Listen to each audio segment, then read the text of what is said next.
Good morning, everybody. Welcome back to Rocky Pops Gardening. It is a cool morning here in Middle Tennessee. I tell you what, it's probably about 6:30 in the morning, something like that. I love to be out in the garden this time of morning, whether I'm picking, whether I'm watering, shooting videos. I love to be out in the garden this time of morning. What we're doing today is we're going to give you an update on these Ruby Junes that we planted about 12 days ago. Also, we're going to talk about my strawberry rails.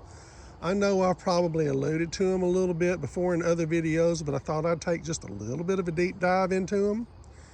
So let's get on with it. These Ruby Junes, when we planted them 10, 12 days ago, you probably noticed in those videos, or in that video, that they looked a little puny, maybe not the healthiest things in the world. That's not uncommon when they're coming from the nursery. They've been in shipment for several days, and it's just, they're a little bit stressed out. But I tell you what, since we've gotten them potted up in that soil mixture that we talked about in that first Ruby June video, man, these plants are doing so well. They're growing so good, and they're going to be putting off some amazing strawberries next May. Let me spin around real quick. Let's talk about these Chandlers. Same deal. I don't have that many of them, but we started them from, I gave some away to one of my relatives. But we started these off of my mama plants as runners, and done that back in August. And this is early October, early October. And these plants are big. I'm just, honestly, I don't know if I've seen them quite this big, this fast. They are just loving that soil. And these are plants for next May, and this is October. They're going to put off some great strawberries. But anyway, just wanted to show you those two. Let's spin around real quick. At the end of my Ruby June video that we did, I talked to you about putting ground cover or straw around your strawberries. I done ground cover this time. And basically what I done is I went and got me a breakfast plate, and I laid it down over some ground cover, and I cut out circles, which is what you see here. Then I took that circle and I folded it in quarters. Make it exact, fold it exactly in quarters, because you want it to make sure that your hole that's in the middle of the circle, you want it to be right in the center. So anyway, I folded that circle in quarters, and then I took it and I notched it. You don't put a big notch in it because you don't want your hole to be too big, but you put a notch in it, then unfold it, and then put your little slit in it. You can see that little slit right there that I put in there.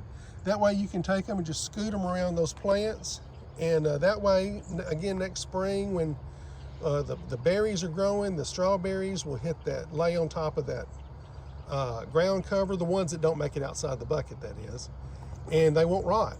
So it's a big deal. And plus, the ground cover will help you retain a little bit of moisture too. It slows down the evaporation process. So anyway, that's the way I do it. Let's move on to these strawberry rails. You guys have heard me talk about them. I've got 5 rows of them right now. It holds right at 100 plants.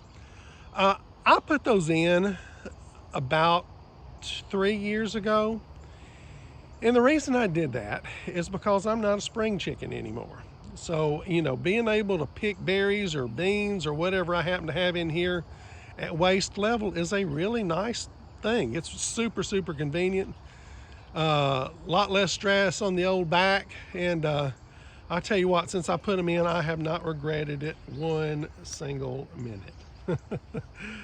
One of the things that you'll notice on these is that I've got drip irrigation. The PVC pipe, that's just there for the support of the drip irrigation. That's its only purpose.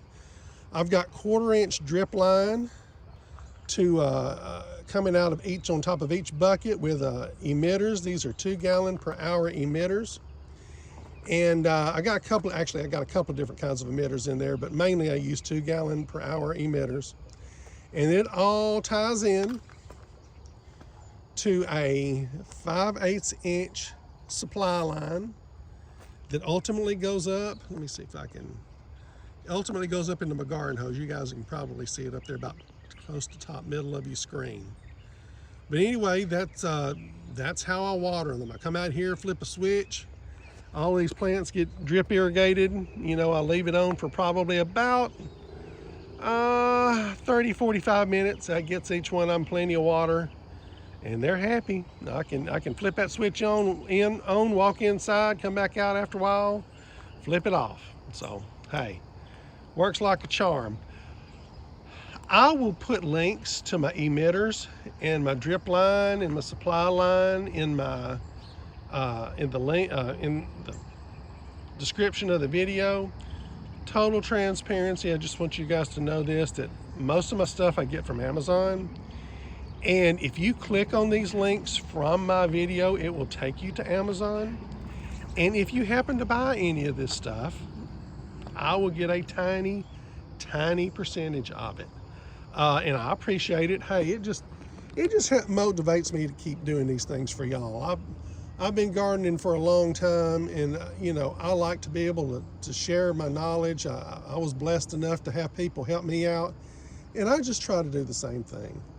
And I enjoy being out here in the mornings with y'all and doing it. So anyway, check out the links and see what you guys think. And other than that, I think we're done for this video. Be looking for some other videos I'm going to be doing pretty soon. And again, thank you so much, so much for watching Rocky Pops Gardening, where we try our best to work smarter and not harder. I hope you guys have a blessed day, and you take care. Bye-bye.